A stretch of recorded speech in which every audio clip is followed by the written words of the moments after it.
আসলে খুব দুঃখের সহিত আজকে কথাগুলো বলতেছি।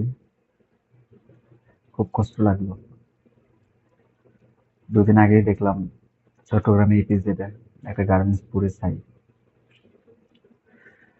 তারপরে দেখলাম মিরপুরের ঘটনা। তারপরে আজকে আবার এয়ারপোর্টে। খুবই দুঃখ লাগলো ঘটনাগুলো দেখে। আসলে বলার মতো ভাষা নেই। কি বলবো? প্রবাসের মাটিতে আছি। এই সমস্ত নিউজ যখন দেখি খুব খারাপ লাগে, আফসোস লাগে। বিশেষ করে ফ্যামিলির কথা চিন্তা হয় যে ফ্যামিলিতে এরকম, আমার ফ্যামিলিতে আজকে এরকম একটা ঘটনা ঘটলে কি হইতো। আমি তো পাশে নেই। তো অনেকের পরিবার ছিল, অনেকের ফ্যামিলি ছিল গার্মেন্টসে, অনেক এয়ারপোর্টে বা মিরপুরের ঘটনায়।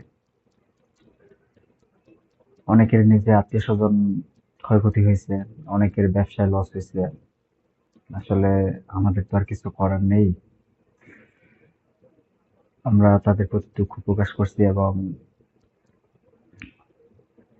তারা যেন এই শোককে সুখে পরিণত করতে পারে সেই দোয়াই করি। আল্লাহর কাছে দোয়া করি, আল্লাহ সকলকে কবুল করুক, আমিন।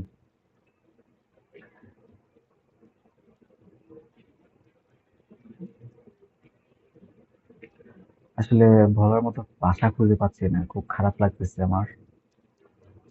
খুবই খারাপ লাগতেছে। তো দোয়া করি সবাই সুস্থ থাকুক, ভালো থাকুক, আল্লাহ সবাইকে কবুল করুক, আমিন।